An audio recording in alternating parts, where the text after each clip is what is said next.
কালের গর্ভে বিলীন হচ্ছে মালদায় স্যার উইলিয়াম কেরির নীলকুঠি।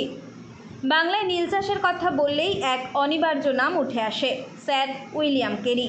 ইস্ট ইন্ডিয়া কোম্পানির শাসন আমলে যখন নারী শিক্ষার আলো পৌঁছানো ছিল এক দুঃসাধ্য কাজ, তখন কেরি কেবল সেই পথে দেখাননি, মালদহের মাটিতে তিনি নীল চাষেও রেখেছিলেন অগ্রগণ্য ভূমিকা।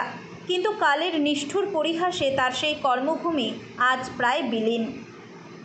ইতিহাস ঘেঁটে জানা যায় 1793 সালের নভেম্বরে মাত্র 31 বছর বয়সে ভারতে আসেন কেরি।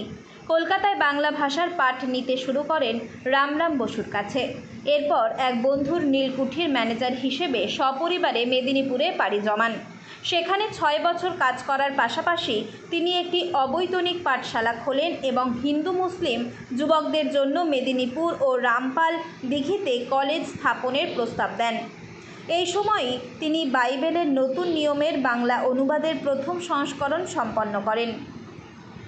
1795 সালের 15 জুন কেরি চলে আসেন মালদার বামনগোলা ব্লকের মদনাবতী গ্রামে। মাসিক মাত্র 20 টাকা বেতনে তিনি নীলকুঠির দায়িত্বভার গ্রহণ করেন। নীল চাষের পাশাপাশি কেরির প্রধান উদ্দেশ্য ছিল ধর্মপ্রচার। তিনি এলাকার মানুষদের সার্বিক উন্নয়নে ব্রতী হন। শিক্ষা, স্বাস্থ্য, কৃষিতে তিনি গ্রামের মানুষের পাশে দাঁড়ান। বিশেষ করে নারী শিক্ষার প্রয়োজনীয়তা বোঝাতে তিনি মালদহের বিভিন্ন গ্রামে ঘুরে ঘুরে সাধারণ মানুষকে উদ্বুদ্ধ করেন।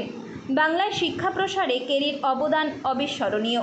বাইবেলকে বাংলা ভাষায় মানুষের কাছে পৌঁছে দেওয়ার স্বপ্ন নিয়ে কেরি ইংল্যান্ড থেকে কাঠের এক মুদ্রণ যন্ত্র আনেন। কিন্তু দুর্ভাগ্যবশত যন্ত্রের ত্রুটি এবং কারিগরের অভাবে মদনাবতীতে তা চালু করা যায়নি। অবশেষে 1798 সালে শ্রীরামপুর কলেজের অধ্যক্ষের চাকরি পেয়ে কেরি মালদা ছেড়ে হুগলিতে পাড়ি দেন এবং সেখানেই সেই যন্ত্রে প্রথম বাংলা বই ছাপানো হয়। মদনাবতীর কসবা গ্রামে একটি পুকুরকে কেন্দ্র করে গড়ে উঠেছিল কেরির সেই নীলকুঠি। এটি কেবল নীল চাষের কেন্দ্র ছিল না, ছিল শিক্ষা ও সংস্কারের এক নীরব সাক্ষী। কিন্তু আজ সেই নীলকুঠির অস্তিত্ব প্রায় নেই বললেই চলে। 11 একর জমির বেশিরভাগই বেদখল হয়ে গেছে। কুঠির দেওয়াল ভেঙে ইট সরিয়ে নেওয়া হয়েছে, কেটে ফেলা হয়েছে গাছপালা। ইতিহাসবিদরা এই বিষয়ে প্রশাসনের দৃষ্টি আকর্ষণের চেষ্টা করলেও ফল মেলেনি। কেরি এখানে একটি আবাসিক স্কুলও চালু করেছিলেন, যার কোনো চিহ্ন এখন আর অবশিষ্ট নেই।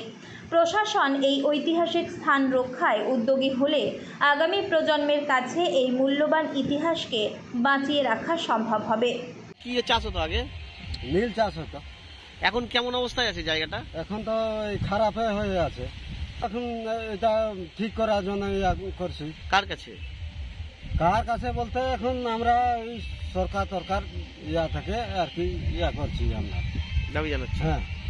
কি চাইছেন আপনারা এখান থেকে? ওই ইসের জন্যই আর কি, এটা নীল চাষের ঘরগুলো ঠিক করতে, ওই যেরকম বারাত ঘর হচ্ছে কিনা ওই রকম আর কি, ওই সিস্টেমে। আপনার নাম? আমার নাম মিলন পুজো। ব্যুরো রিপোর্ট, নয়া জামানা।